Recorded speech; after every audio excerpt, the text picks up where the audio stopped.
tem muita gente que diz, nós não temos reserva, o que você tem a dizer disso? Quando a pessoa tem opção de ter reserva, é interessante? Porque tem gente que não tem opção de ter reserva. São duas coisas que eu acho que a gente tem que diferenciar bem, é a questão da opção de fazer a poupança, todo mundo tem que fazer, né?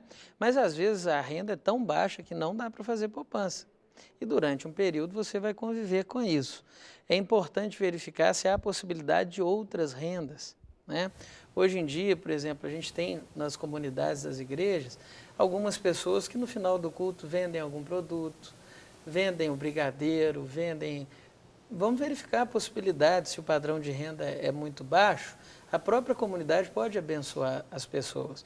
De outra forma, quem já tem um padrão de renda melhor, hoje a maioria da população brasileira ascendeu e está em outros padrões, inclusive com possibilidades de consumo, veja de que maneira isso é um consumo desenfreado e o que é necessidade, mais uma vez, né? Muitas vezes você tem que comprar diversas coisas para sua casa, né?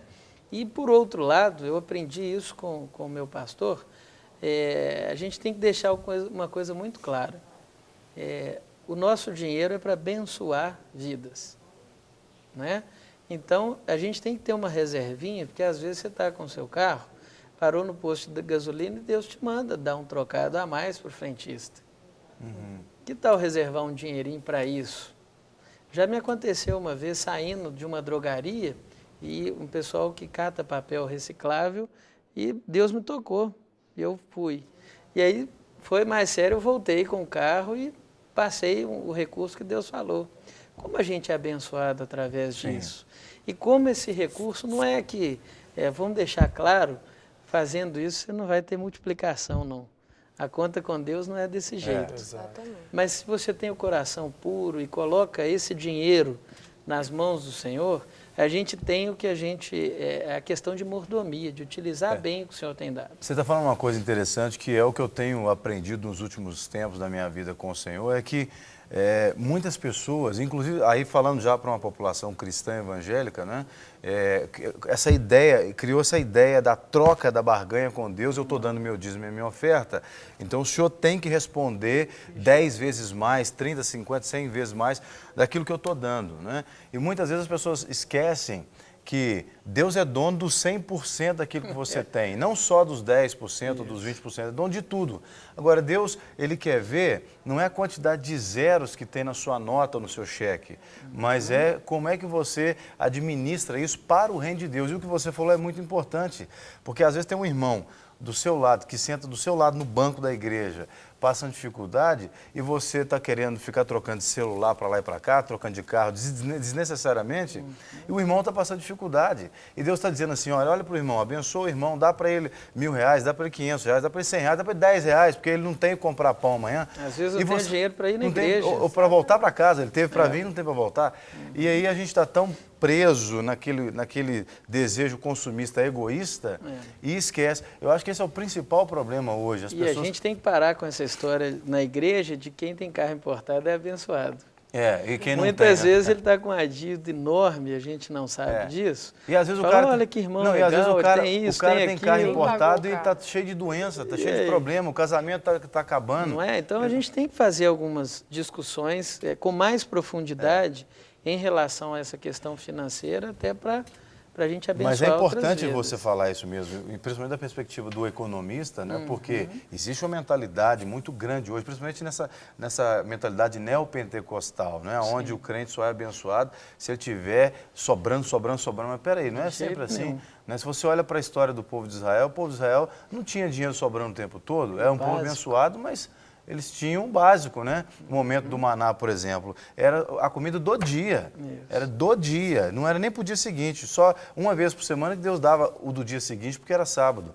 Mas, quer dizer, mudou-se muito essa ideia. E com essa mentalidade, gera-se muita dívida, porque o povo quer parecer abençoado para as pessoas, né? Eu tenho que parecer para o meu irmão que eu sou abençoado. Então, eu vou comprar um carro que eu não dou conta de pagar, num parcelamento absurdo, né? Vou pagar 2 carros no final da conta. Às vezes 3. Ou 3, né? Porque quanto mais longo o financiamento, mais juros você paga.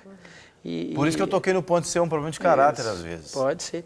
E uma coisa que é fundamental a gente entender é que, como isso foi muito disseminado, parece assim, eu comprometo, eu faço a dívida e o senhor paga. Às vezes Deus te deixa ficar mais apertado para você aprender. Não, Deus deixa o cara passar vergonha. Porque o que é fiel no pouco, vai ser fiel no muito, né? E isso é uma caminhada até cristã, de aprendizado, e não é vergonha nenhuma ter dívida, ter problema, não. Sim, verdade. Isso tem que ser tratado e resolvido. Né? É verdade, é verdade. De alguma maneira também, Gelton, as pessoas são muito influenciadas pela mídia. Eu queria te fazer uma pergunta, porque nós vivemos um tempo onde nunca a mídia foi tão presente na vida do cidadão como é hoje. Isso em todos os países, até o país comunista tem fechado as portas, mas vende o seu peixe a ponto de que a pessoa compra. Até que ponto... vamos dizer do brasileiro, que nós moramos aqui nessa pátria amada, tem sido influenciado de uma maneira até, às vezes chega a ser não diria irresponsável, porque compra quem quer, não é verdade? Isso. Mas com propagandas que você pensa que você vai ser o super-herói se você comprar aquilo, ou que você está fazendo a melhor economia do mundo, porque você está comprando naquele momento. O que tem influenciado e o que tem feito das pessoas esse consumismo desenfreado?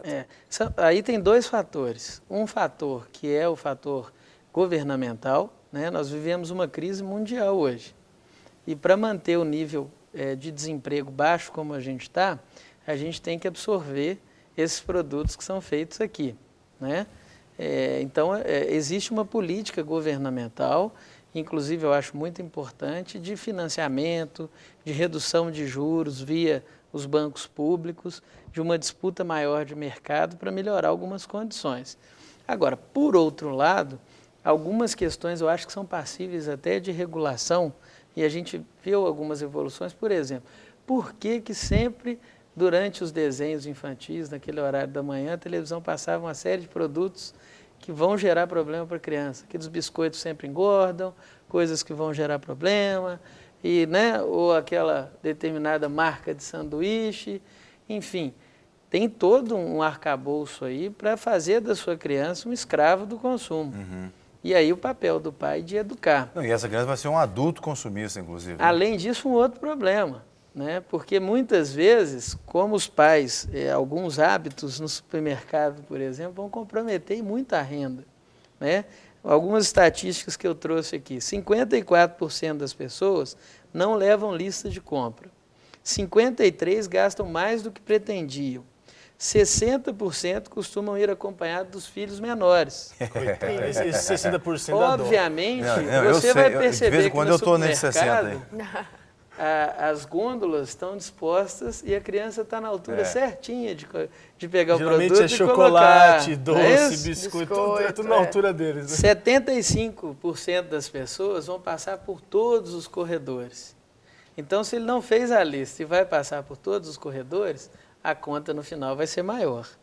E 95% toma a decisão em frente à gôndola. Vai ter jeito de acertar as contas? Não. 95%.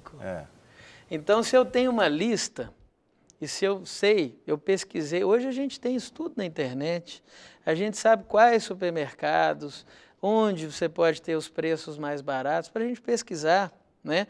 A gente não tem necessidade de fazer aquela compra enorme e aí ficar estocando, né? Compre pontualmente, às vezes você consegue descontos ao longo do mês, porque é exatamente isso, né? Os preços, se vocês perceberem nos supermercados, tem um certo acréscimo perto do 5º dia útil do mês. E mais para frente tem algumas promoções. Por quê? Quando você recebe, todo mundo vai lá gastar.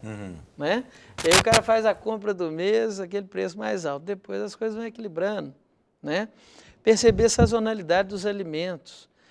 Às vezes você tem uma chuva, teve algum problema numa plantação, uma maçã está mais cara, uma banana, troca o produto. Você não pode consumir outra coisa com valor mais baixo. Então, é fazer essas escolhas também na hora de fazer as compras. Né? E aí eu acho que é uma questão, essa de influência da mídia, é mundial, não é só no Brasil. Né? E isso é muito forte. Começou de uma maneira mais pesada na década de 40, 50 nos Estados Unidos, e é um modelo que foi para o mundo inteiro. Né? Parece que não tem fim. E a gente tem que entender também os dois lados, né? De quem vende, que quer te mostrar o produto dele como o melhor do mundo, Sim. que não tem igual, e de quem compra.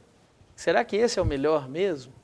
Então, buscar escolhas e fazer isso de uma forma mais racional. E quando eu falo de racionalidade, eu não estou falando que tem um mais inteligente do que o outro. Né? Você está falando não deixando as emoções interferirem, isso, né? Cuidado com isso. Às vezes vai o casal só. Se levar a criança vai ser difícil. Faça as listas, né? E faça isso de uma maneira que... outra coisa que eu acho fundamental é do processo de compra ser um hábito legal. De que o marido e a esposa participam em conjunto, dividem as tarefas, dividem as contas, né? Porque aí eles estão medindo juntos ali. Levam a calculadora, que vergonha. Hoje os celulares tem, não tem? Viu o produto? Já coloca o preço. Opa, eu não vejo conta vergonha tá nenhuma, alta. porque o meu dinheiro não é capim, então não Não dá é? em árvore. O problema é meu. Vai fazendo a conta ali já, ué, né? É lógico. E eu trouxe aqui, tem uns programas hoje que você pode usar no celular, ou nos tablets. Você eles tem te aí para ajudam, mostrar pra gente? Tem. Isso ajuda na despesa, né? Isso está disponível na internet gratuitamente? De graça. Olha só que legal. Você pode utilizar isso. Falou que é de graça, tem injeção na testa, como diz o mineiro, né? E aí você tem a possibilidade, por exemplo, de colocar as despesas, quais são as suas receitas. Será que a gente consegue mostrar aqui na câmera? Não sei, vamos ver? Põe na tela e filma, pega aqui o... Será que vai chegar aqui? Aqui quem está ali? De dia está pegando. O Edivaldo aqui, ó. Mostra virado para cá, isso. Só deita um pouquinho. Isso, tá dando para ver lá, ó. E aí, está dando um reflexo, deixa eu fixar ele aqui que fica mais fácil.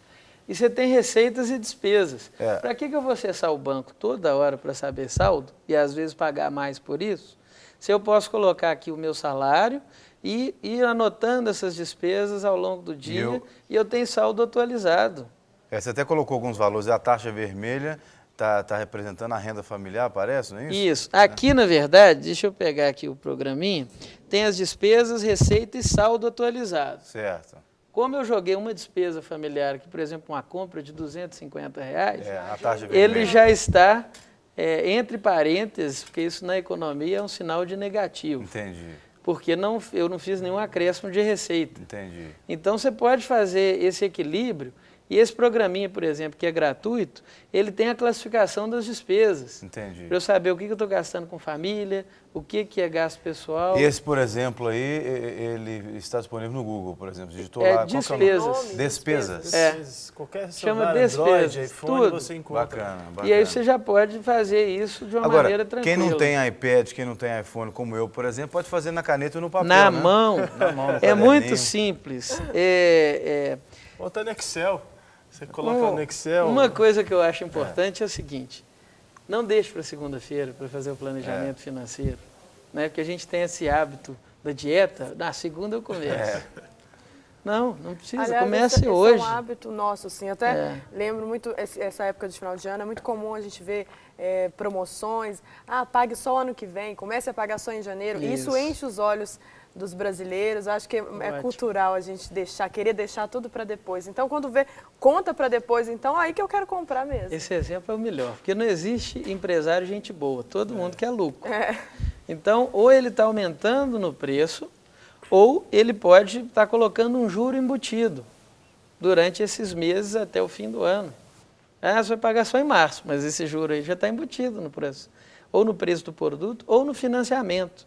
Isso também é muito importante, né? Destrinchar o financiamento. Às vezes, para comprar um veículo, você tem taxa de cadastro, tem uma série de coisas, que inclusive há recomendações do PROCON para que você verifique isso no contrato. Às vezes você está pagando a mais, né? Vai negociar a taxa de juros para comprar o carro? Veja com o seu banco, veja com outras instituições financeiras, além daquela. E mostra para o cara, olha, tem uma taxa de juros mais barata em outro lugar, você vai cobrir?